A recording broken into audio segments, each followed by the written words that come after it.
Selamat datang di Puskesmas Lemah-Sugi. Saya, Sofi Paradiva, sebagai nutrisionis Rapil di Puskesmas Lemah-Sugi. Kali ini, saya akan berbagi informasi terkait stunting. Apakah stunting itu? Stunting adalah kondisi gagal tumbuh pada anak balita akibat kekurangan gizi kronis, terutama dalam 1000 hari pertama kehidupan. Masalah stunting di Indonesia tergolong kronis, terlebih lagi di 14 provinsi yang prevalensinya melebihi angka nasional. Lalu, dampak apa saja yang mungkin ditimbulkan oleh stunting? Stunting berpotensi memperlambat perkembangan otak dengan jangka panjang berupa keterbelakangan mental, rendahnya kemampuan belajar, serangan penyakit kronis seperti diabetes, hipertensi, hingga obesitas. Lalu, faktor apa saja yang dapat meningkatkan resiko terjadinya stunting? Disebabkan oleh faktor multidimensi. Tidak hanya disebabkan oleh faktor gizi buruk yang dialami ibu hamil maupun anak balita. Secara lebih detail, beberapa faktor yang meningkatkan resiko terjadinya stunting sebagai berikut. 1. Praktik pengasuhan yang kurang baik, termasuk kurangnya pengetahuan ibu mengenai kesehatan dan gizi sebelum dan pada masa kehamilan, serta setelah ibu melahirkan. Beberapa fakta dan informasi yang ada menunjukkan jumlah bayi 0-6 bulan dan bayi usia 6-24 bulan menerima makanan pendamping air susu ibu atau MPASI. MPASI mulai diperkenalkan ketika balita selain berfungsi untuk mengenalkan jenis makanan baru pada bayi, memenuhi kebutuhan nutrisi, MPASI juga dapat memenuhi kebutuhan nutrisi tubuh bayi yang tidak lagi disokong oleh ASI, serta membentuk daya tahan tubuh dan perkembangan sistem imunologis anak terhadap makanan maupun minuman.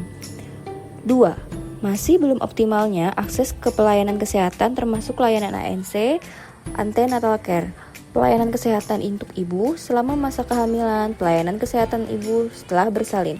Ibu hamil harus rutin memeriksakan kehamilannya ke tenaga kesehatan agar bisa memantau perkembangan janinnya. Begitu pula ibu pasca melahirkan dengan rutin melakukan pemeriksaan pada masa nifas tentang perawatan bayi yang baik. 3.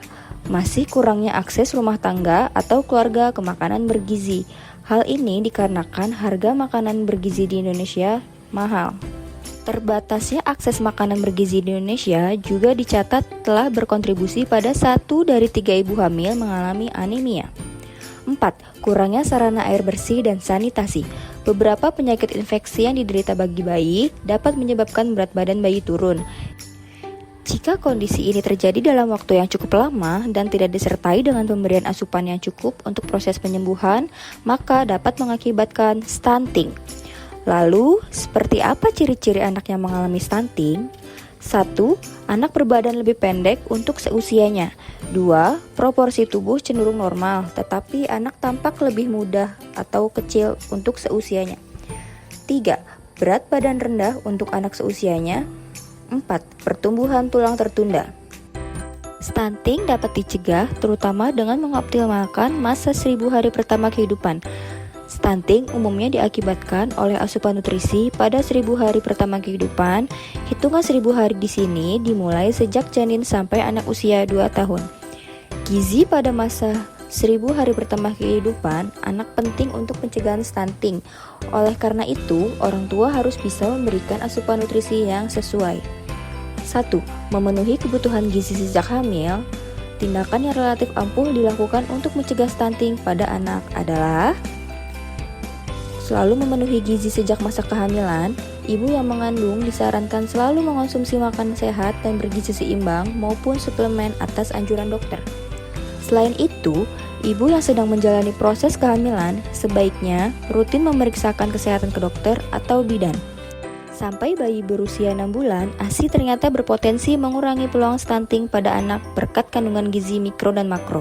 Oleh karena itu, ibu disarankan untuk tetap memberikan ASI eksklusif selama 6 bulan kepada sang buah hati.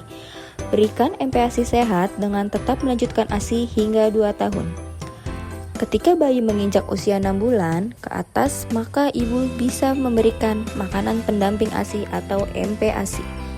Memantau tumbuh kembang anak secara berkala, selalu menjaga kebersihan lingkungan. Seperti yang diketahui, anak-anak sangat rentan akan serangan penyakit, terutama kalau lingkungan sekitar yang kotor. Hal ini meningkatkan peluang stunting. Nah, sekarang lebih paham tentang stunting kan? Karena itu, yuk cegah stunting dengan 1000 hari pertama kehidupan. Cegah stunting itu penting.